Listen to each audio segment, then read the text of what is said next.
Je me retrouve à faire un match Canterbury avec les espoirs et tout ça, avec ma catégorie, les Réchelles, les espoirs et quelques espoirs du stade.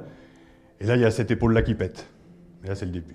Donc, je me retrouve avec la coiffe des rotateurs pétée, le truc qui arrive jamais à personne, sauf à moi. La coiffe des rotateurs. Pas du tout lucide sur ce qui m'arrive, mais il faut du mental. Je suis un putain de champion, il faut avancer.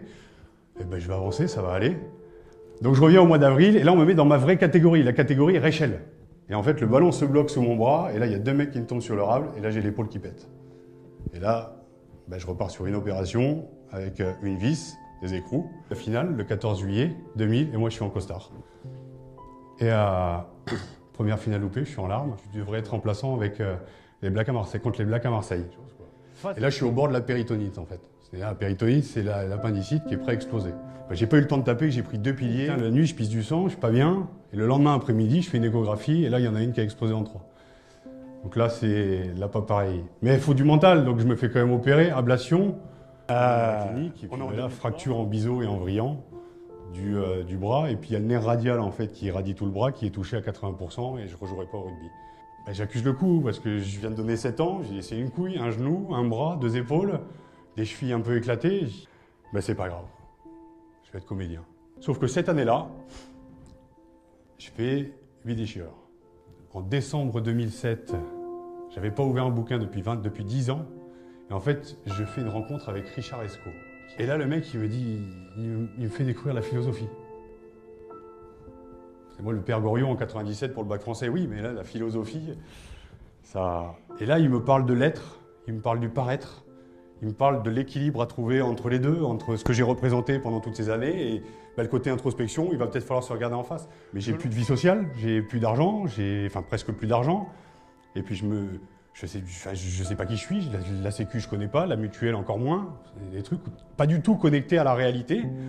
Et puis en tant que comédien, ben, je vaux plus grand chose parce que je suis retourné dans le rugby. Donc l'agent que j'avais, ben, il m'a vu retourner dans le rugby. Donc il m'a dit, le mec fait la girouette, on va le mettre de côté quoi. Je me retrouve au RSA. La saison de trop, c'est comme après une cuite. C'est pas le lendemain que t'accuses le coup, mais 2 jours plus tard, quand il n'y a plus d'alcool dans le sang, mais seulement la fatigue et assez de lucidité pour te dire quel gâchis. La saison la plus dure, c'est pas la dernière, c'est celle qui suit. Et puis d'un coup, il y a la solitude et les névroses qui s'installent, il y a le goût du sang, de la mort, de la gerbe dans la gorge, je sais plus qui j'étais, je sais plus ce que je deviens, je me fais peur. Et la folie qui me guette, et j'ose plus sortir de chez moi depuis des semaines, depuis des mois, et j'erre dans mon appartement à contre-courant. C'est un peu le vestige d'un combat acharné entre une âme d'enfant qui veut pas mourir et un corps de grand, enfin, une espèce de déséquilibre entre ce que je suis à l'intérieur et ce que les gens voient de moi.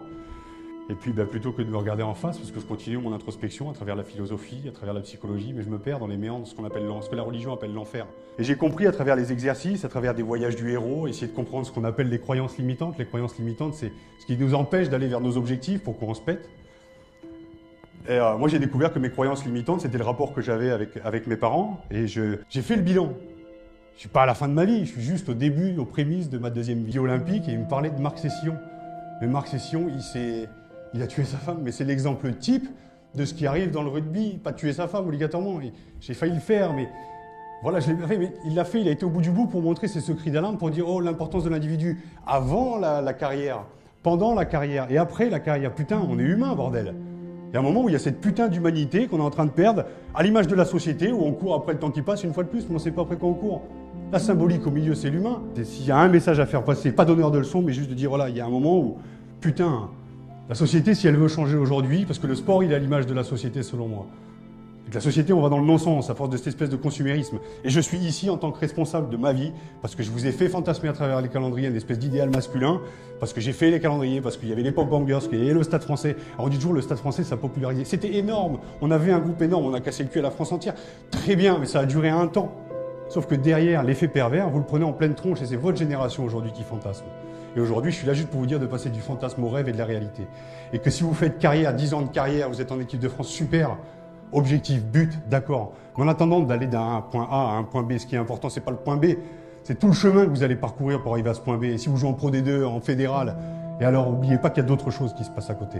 Que les études, c'est important. Non pas pour faire des études, pour avoir des diplômes, c'est important certes, mais surtout pour garder un pied dans la réalité et vous dire que la vie, est-ce que vous voyez à la télé, ce putain de truc de gladiateur, oui, ça existe, sauf que c'est 10% de ce qui se passe dans une équipe.